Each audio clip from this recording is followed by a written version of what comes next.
नमस्कार, मैं Sushmita Mukherjee Khajuraho international film festival 2024 में आप सबका स्वागत करती हूँ। ये एक ऐसा महामंच है जहाँ कलाकार, नेता, अभिनेता सब एक छत के नीचे आते हैं। तो चलिए मिलते हैं इन सब कला प्रेमियों को।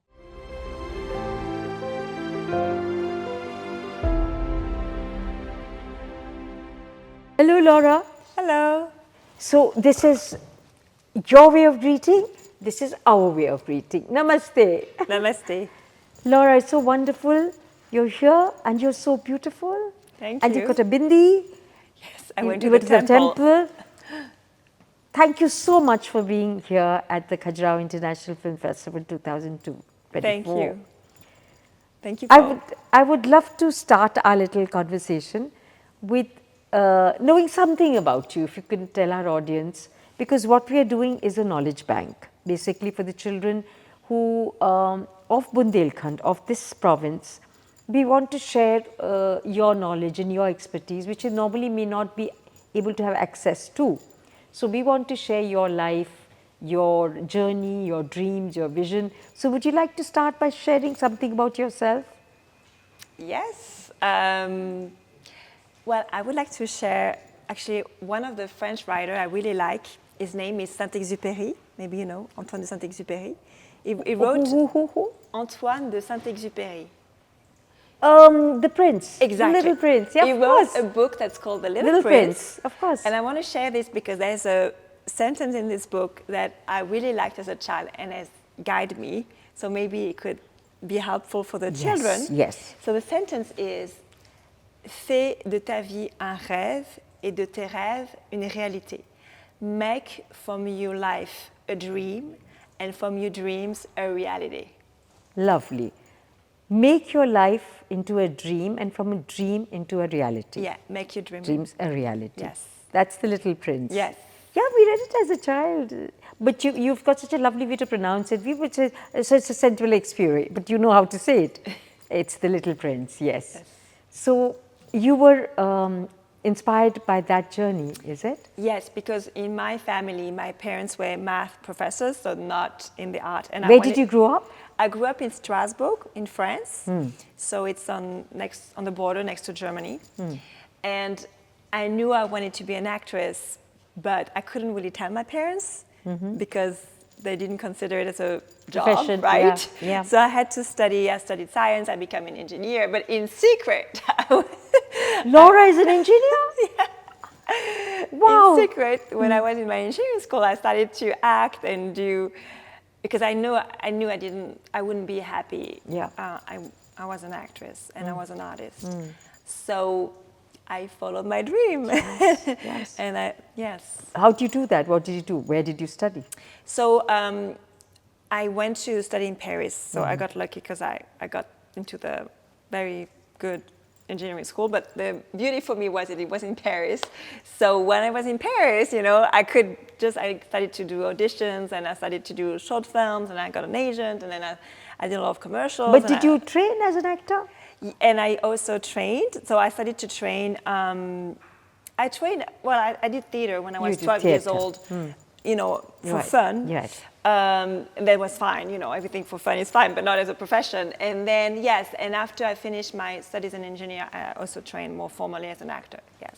So did your career as an engineer ever take off? No, I never wanted to.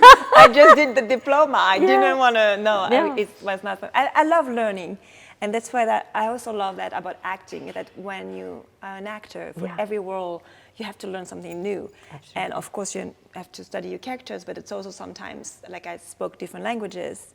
I learned Mandarin, I learned boxing. I mean, you always learn something different, right? So that's very fun. I love that part too. So where are you right now in your life? Where am I right now? So I live right now I live in Los Angeles in the US. So from Paris you yes. gave Paris to straight Los Angeles, right? I did work also a little bit in a lot of countries, I have to say. And I I love that. I never worked in India. I wish I would do a Now movie you're in here. India. Now you're here. Oh yeah, it's a beautiful country. Yes. And Is this your first time? Yes. Okay. Oh yes. So from Los Angeles, what happened, or what did you do there? So Los Angeles, one of my best friends was living in Los Angeles, so he invited me, and I thought, oh, this is so much fun. I'd love to live there. So I got my O1 visa. I started to work. I did some TV series. I started to work in the US. Oh. And then I got my green card, and I'm a US citizen now. Really? Yeah. How long did that take? Oh, a lot of time, yes. Your parents were okay with it? Oh, but at the time I was already an actor. I was completely, because first I worked a lot in France, and then in 2011, 2012, I got cast by Jackie Chan. I had one of the leading roles with Jackie Chan in a big movie. So my role was mostly in English. At the time I was already working a little bit in the US, but I was living in France. I was just going. And so my role was in English, but I started to learn Mandarin because I wanted to speak with the other actors, right? They were all, except for Jackie Chan, who speaks English, the other ones were speaking Mandarin. So I learned Mandarin, and then Jackie saw that and said, oh, that's nice, I'm going to give you a scene in Mandarin, which he did at the end of the movie, and then I did other Chinese movies. How did you learn Mandarin? On the internet? Yeah? I think I was speaking in a terrible way, because I had a book. So we first shot in Paris, and I took a book, and I was just trying to read the sentence, and I was practicing on the crew. But what I didn't know is that a lot of the crew, they're from Hong Kong. So they speak with a bad accent. So it's like, but I started like this, and then it was a big movie. We had a big promotion, and I knew I wanted to do all my press in Mandarin. So I did 2 months intensive Mandarin in Middlebury College, which is like the best college for language for the summer. They have an intensive summer program. And so I did 2 months intensive, and then I did all my press conference and everything in Mandarin. And you got fluent, you understood everything, mostly? To be honest, I think they were thinking I'm really stupid because I could never answer the question because I wasn't sure what they were asking. But so you're an actor, so you performed. I just answered something, and sometimes they were like, they think, she's really stupid, right? Because I didn't know what they were saying. So I answered, right? Yeah, but that's so charming. When someone takes, time out and effort to learn your language, it's just so endearing, isn't it? So what are you working on currently now? So actually, I got into, I also like to write. And so I was writing when I was a kid. I loved it. And I wrote a book in 2016 that was actually released in France. I wrote it in French and in China. And when Mustafa called me during COVID about this idea to make a... How do you know each other? So we met because actually at the time I was working a lot on Chinese movies, and I didn't pay attention, but he contacted me, I think through Facebook or something. But I don't pay attention, I don't even look. And so he asked several people, and at the end he had someone who gave him my contact. He asked other actors, and he got my contact or my email or whatever, and sent me an email. And at the time I was in LA, but I was just flying to go to China to shoot a movie. And I told him I wanted to see if we were serious, and because he said, oh, I have this Chinese-French co-production, because I could speak French and Chinese. And I just was flying, and I had like I was flying through Paris, so I could meet him at the airport. So I told him, meet me at the airport. And he said he came, and he pitched me his movie, and I told him, okay, I'm going to read it in the plane, because after I'm going to be working, I'm not going to have time. So I read it, and I said, oh, I would love to do it. And so we met on this movie, and then we became friends, we did this movie, and when COVID happened, he called me and he said, I want to do this movie about this couple. It's a love story during COVID, and I want to do it because it's COVID now, and I want to do it when it's COVID. It was really crazy. And this one was in English, so I co-wrote with him. He had the ideas. And where were you at that point when you were co-writing? I was in LA. And where was he? He was in Paris. So we were doing calls. Oh, on all calls the time. you were writing. I was writing. And then there was a lockdown, but because I had the French and the US passport, I could fly. So I flew, and we shot some exteriors in LA for New York. We had some New York, and we shot a lot of the interiors in Paris for New York, basically. We made it. You made it. How many characters were there in that film? It's mostly a love story with the two principal characters, Yeah, and the it's in one couple. space. And they are like there's the friend, they are the neighbors, three neighbors, but it's mostly the two of them.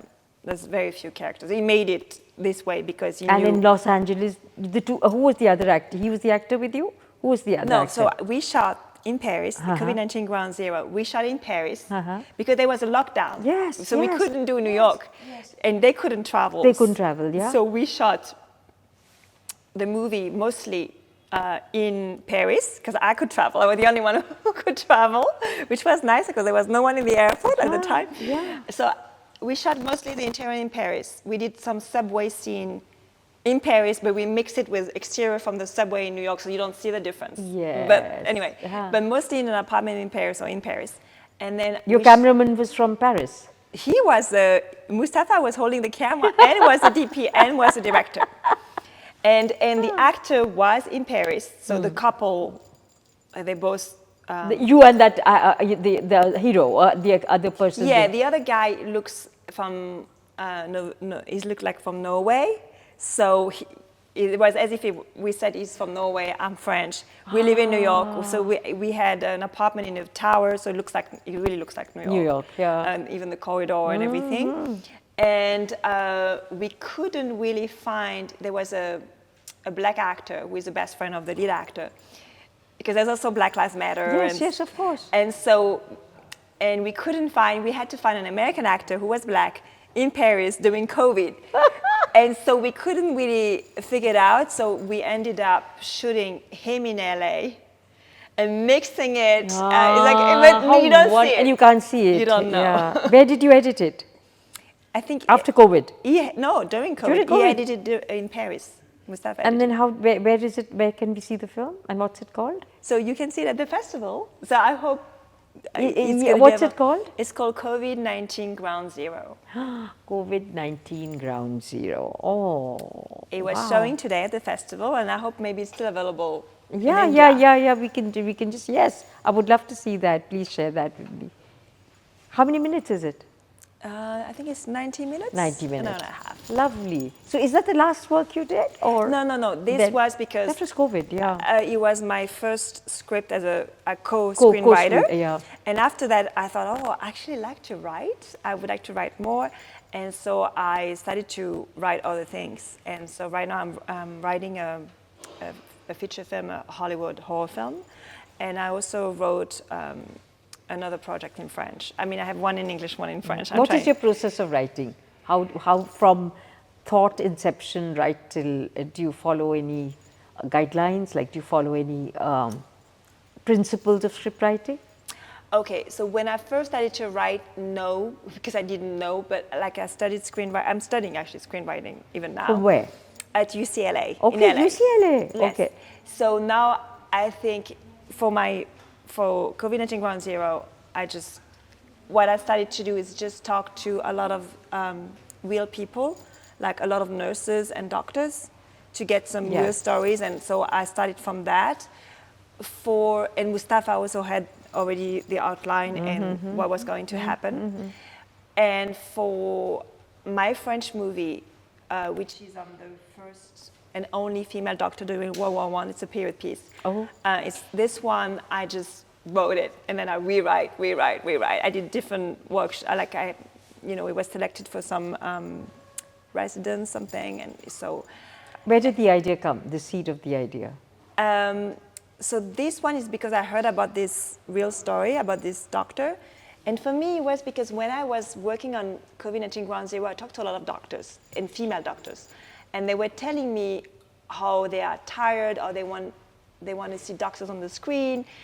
And they had some story that told me also, like they're always taken for nurses. And even today, they're still not equal to men. Yes. And they always told me, no, you should do a movie on a doctor, not a nurse. Like they were upset because he was a nurse. Yes. And I thought, you know what, one day I'm going to do a movie on a doctor. And when I heard about Nicole Mangin, I thought, he's my doctor. It's a period piece. It's World War I, but the problems are the same than today. Gender. Yes. Equality. Yes. Yes. So that's why and then I met the great-grandnephew from Nicole Mangin, who's still alive. And I read a lot of letters that she wrote, and I did a lot of research, and I read a lot of books written by doctors and soldiers during World War I. And yeah.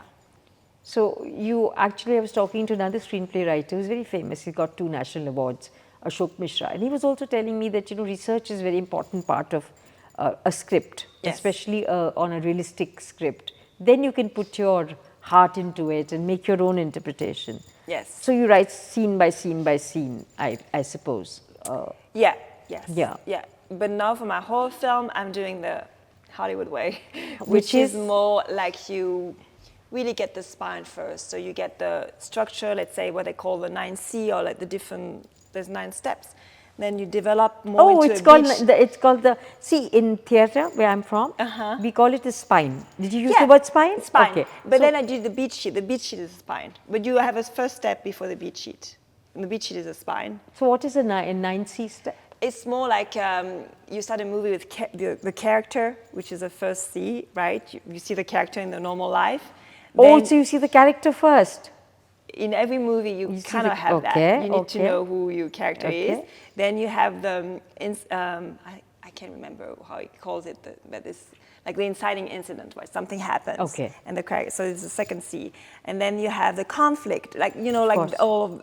So you 9 hit all, Cs. you hit all the steps till the end, and the last C is change, because in every good movie there's change at the end. Yes. And in Character, characterization, conflict, change. Yes. What could the other Cs And then be?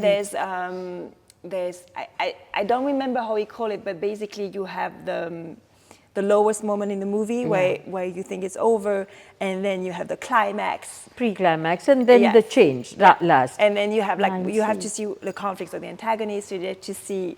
It's very Hollywood way of writing, but it makes sense. It's very Hindi movie also. Oh, okay.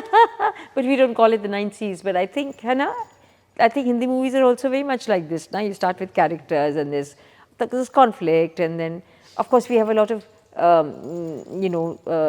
the main protagonists they feel sorry, and then they fight, and then the parents will come and say you can't be married, and finally they get married. But they go one step beyond. They have a little change. They change the society, look at it in a different Yes. way. Yes. Something. Yes. Lovely, Laura. Thank you. It is such a pleasure talking to you. Thank you. Thank you so much. Very And did you enjoy the festival? Yes. Did you see anything?